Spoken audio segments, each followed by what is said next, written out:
ధర్మేంద్ర ప్రధాన్ ఎట్టకేలకు రాజీనామా చేశారు. దేశవ్యాపితంగా జరుగుతున్న విద్యార్థి యువజన ఉద్యమానికి నరేంద్ర మోడీ మంత్రివర్గంలోని కేంద్ర మంత్రియే తలవంచాల్సి వచ్చింది.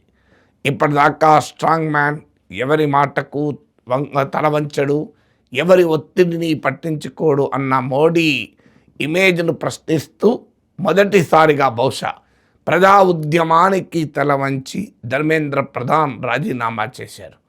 ఆయన రాజీనామా లేఖలో కేవలం క్లెయిమ్ చేసుకున్న విషయాలు పక్కకు పెడదాం, కానీ రాజీనామాకు దారితీసిన అంశాలు ఇక్కడ చాలా కీలకం. తన రాజీనామా లేఖలో కూడా జంతర్ మంతర్లోనూ దేశమంతటా జరుగుతున్న యూత్ మూమెంట్, యువజన ఉద్యమం గురించి కూడా ప్రస్తావించారు. ప్రధానంగా తాను 2 పేజీల లేఖను హిందీలో విడుదల చేశారు కొద్దిసేపటి క్రితం.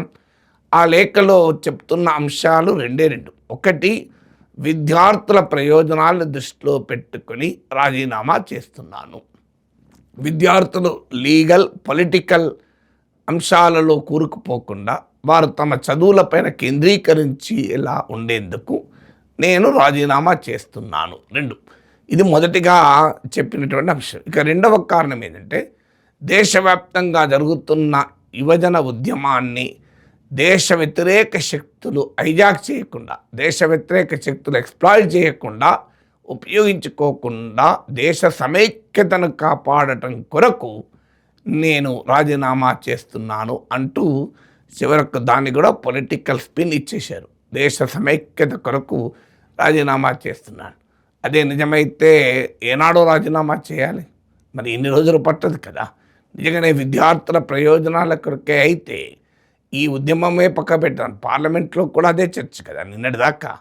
ధర్మేంద్ర ప్రధాన్ రాజీనామా చేస్తేనే మేము పార్లమెంట్లో చర్చ ఒప్పుకుంటాం అని ప్రతిపక్షాలు డిమాండ్ చేసే, ధర్మేంద్ర ప్రధాన్ రాజీనామా చేస్తేనే మా నిరసనలు ఆగుతాయని కాక్రోజ్ జనతా పార్టీ డిమాండ్ చేసింది. ఇవాళ వాస్తవానికి కాక్రోజ్ జనతా పార్టీకి కేంద్ర ప్రభుత్వ ప్రతినిధులకు మధ్య 3వ రౌండ్ చర్చలు జరగాలి.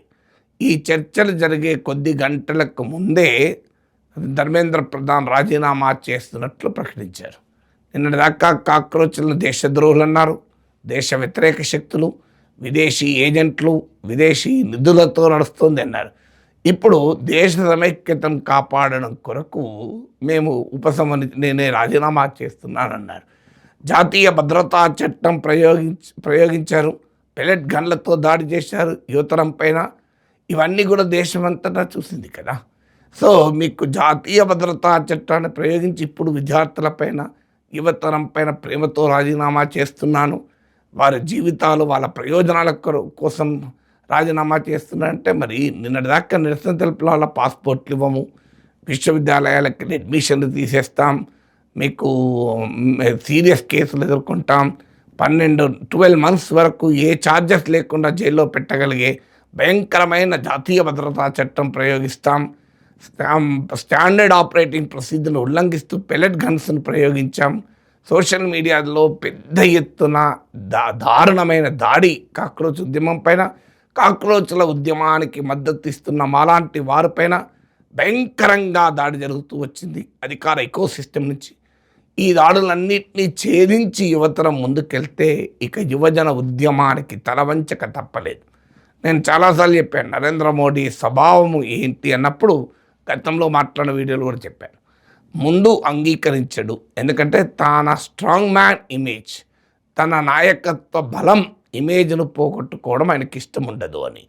ఈ కేంద్ర ప్రభుత్వంలో ఎవరేమి చేసినా, మంచైనా చెడైనా మోడీ ఖాతాలోనే పడుతుంది కనుక ధర్మేంద్ర ప్రధాన్ రాజీనామా చేయించడం అంటే ఒక పొలిటికల్ అడ్మిషన్, అది రాజకీయంగా అంగీకరించిన వారవుతారు. అందుకే టెక్నికల్గా ఈసారి జాగ్రత్తగా నరేంద్ర మోడీ ఆదేశించి రాజీనామా చేయించలే. ఆయనే ధర్మేంద్ర ప్రధానే స్వచ్ఛందంగా నేను మొదటి నుంచి నాకు యూత్ పట్టున్న కమిట్మెంట్తో రాజీనామా చేస్తున్నాను అని రాజీనామా చేశారు. సో కానీ సాధారణంగా ఇక మిగతా 2 సందర్భాలు ఏంటంటే, ఒకవేళ తన రాజకీయ ప్రయోజనాలకు నష్టం కలుగుతుందంటే అప్పుడు మోడీ చర్య తీసుకుంటాడు అని నేను ఉదాహరణలతో కూడా సహా చెప్పాను మీకు. వ్యవసాయ చట్టాలు రద్దు చేసుకున్నారు, లాటరల్ ఎంట్రీని విధానాన్ని యూపీఎస్సీ అడ్వర్టైజ్ చేసినాక విత్డ్రా చేసుకున్నారు. యూజీసీ సోషల్ జస్టిస్ గైడ్లైన్స్ పైన అదే స్టాండ్ తీసుకున్నారు. ఇలా అనేక హర్షవర్ధన్ కరోనా సెకండ్ వేవ్లో విమర్శలు వస్తే ఆ తర్వాత మంత్రివర్గం నుంచి డ్రాప్ చేశారు. ఇలాంటి ఉదాహరణలు చాలా ఉన్నాయి, నేను గతంలో చెప్పాను. కానీ సాధారణంగా Narendra Modi for his own timing and చాయిస్తో యాక్షన్ తీసుకుంటాడు. తనకు రాజకీయంగా నష్టం కలుగుతోంది ఒక అంశం పైన అని భావించిన ఆ చర్య తన ప్రత్యర్థులకు లాభం చేకూరదని భావించి according to his own time and choice తీసుకుంటాడు. కానీ ఈ ఉద్యమం, కాక్రోచ్ల ఉద్యమం ప్రత్యేకత ఏంటంటే ఆ మోడీకి ఆ అవకాశం ఇవ్వలే. సో మోడీ ఎట్టి పరిస్థితుల్లో చర్య తీసుకోనంటూ నిలబడ్డారు. మీకు ధర్మేంద్ర ప్రధాన్ జన్మదినం రోజు కూడా ఆయనను పొగుడుతూ ట్వీట్ చేసి దేశవ్యాప్తంగా యువజనోద్యమాన్ని వెక్కిరించారు. మీకు దేశంలో ఎన్ని రకాల ప్రయత్నాలు చేయాలో ఈ ఉద్యమాన్ని అణచివేసేందుకు అన్ని రకాల ప్రయత్నాలు చేశారు. ఢిల్లీకి వచ్చేటువంటి వాహనాలను తనిఖీ చేసి వేల మంది విద్యార్థుల్ని, యువతరాన్ని అరెస్ట్ చేశారు. మెట్రో స్టేషన్లను ఆపేసి షట్ డౌన్ చేసి పడేశారు. అసలు భారీగా నిషేధాజ్ఞలు విధించారు. పెద్ద ఎత్తున పోలీసు నిర్బంధాన్ని విధించారు. సోషల్ మీడియాలో తీవ్రమైన దాడి మొదలుపెట్టారు. ఆఖరికి ప్రొటెస్ట్లో పాల్గొన్న వారిని టెక్నాలజీ ఉపయోగించి ఫేషియల్ రికగ్నిషన్ ద్వారా గుర్తించి వాళ్ళపైన కేసులు పెట్టడం మొదలుపెట్టారు. ఇవన్నీ అయినా కూడా ఉద్యమం ఆగలేదు. ఇక ఆగలేదు గనక కాంగ్రెస్ జనతా పార్టీ చాలా గట్టిగా ఆ డిమాండ్లపైన నిలబడి ఉంది గనక ఏమీ చేయలేని తప్పనిసరి పరిస్థితుల్లో ఇక ధర్మేంద్ర ప్రధాన్ రాజీనామా చేశారు. అందువల్ల ధర్మేంద్ర ప్రధాన్ రాజీనామా లేఖలో చెప్పినట్లు విద్యార్థుల ప్రయోజనాల కోసము, దేశ సమైక్యత కోసం, ఇందులో దేశ సమైక్యత ఏముంది అంటే ఇప్పుడు నిన్నటిదాకానేమో కాక్రోచ్ ఉద్యమంలో పాల్గొన్న వారందరినీ దేశద్రోహులు అన్నారు. ఇప్పుడేమో దేశద్రోహులు దీన్ని ఉపయోగించుకునే పని చేస్తున్నారు కనుక దాన్ని కాపాడటానికి మేము చేస్తున్నామంటారు. ఇంకా నయం, రేపు మేమే ఈ కాక్రోచ్ల ఉద్యమాన్ని మొబిలైజ్ చేశామని చెప్పే ప్రమాదం ఉంటుంది. ఎందుకంటే ఏనాడు నరేంద్ర మోడీ ఈ రకమైన వ్యతిరేకతను చూడలేదు. చివరకు ఆర్ఎస్ఎస్ ఐడియాలజీస్ అయిన మురళీ మనోహర్ జోషి అండ్ రతన్ శారదా లాంటి వాళ్ళు కూడా ఇక తప్పనిసరి బయటికి వచ్చి విమర్శించాల్సి వచ్చింది. అదే కాకుండా మీకు సచిన్ టెండూల్కర్ లాంటి వాళ్ళు రాజకీయాలకు కంప్లీట్ దూరంగా ఉంటారు. నా గుర్తు ఒక్కసారి నిర్భయ చట్టం అప్పుడు స్పందించినట్టున్నారు, ఈ మధ్య పహల్గామ్ దాడుల తర్వాత స్పందించారు. అసలు ఏనాడు క్రికెట్ గ్రౌండ్లో తప్ప మరి ఎక్కడా స్పందించారు. సచిన్ టెండూల్కర్ స్పందించారు, టీమిండియా కెప్టెన్ స్పందించారు, సినిమా సెలబ్రిటీసు మన వరుస పెట్టి స్పందించారు.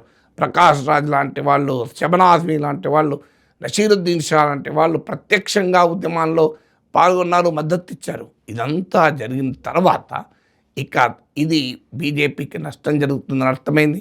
బీజేపీ కోర్ సపోర్ట్ బేస్ అయిన యూత్ బేస్ను ఇది దెబ్బతీసింది. కోర్ కాన్స్టిట్యున్సీ అనే ఎడ్యుకేటెడ్ మిడిల్ క్లాస్ను దెబ్బతీసింది కనుక అనివార్యంగా ఒప్పుకోవాల్సి వచ్చింది. ఇప్పటికే రామ్ టెంపుల్ దొంగతనాలు, ఆపరేషన్ సింధూర్ అబ్రప్ట్గా ఆగడం, ఇవన్నీ మోడీ ప్రభుత్వ చర్యల్ని వెక్కిరిస్తున్నాయి. సో అందువల్ల ఇక అనివార్యం ఇది కూడా చేతులు దాటితే తమకు రాజకీయంగా నష్టమని గుర్తించాకనే ధర్మేంద్ర ప్రధాన్ రాజీనామాకు అంగీకరించారు.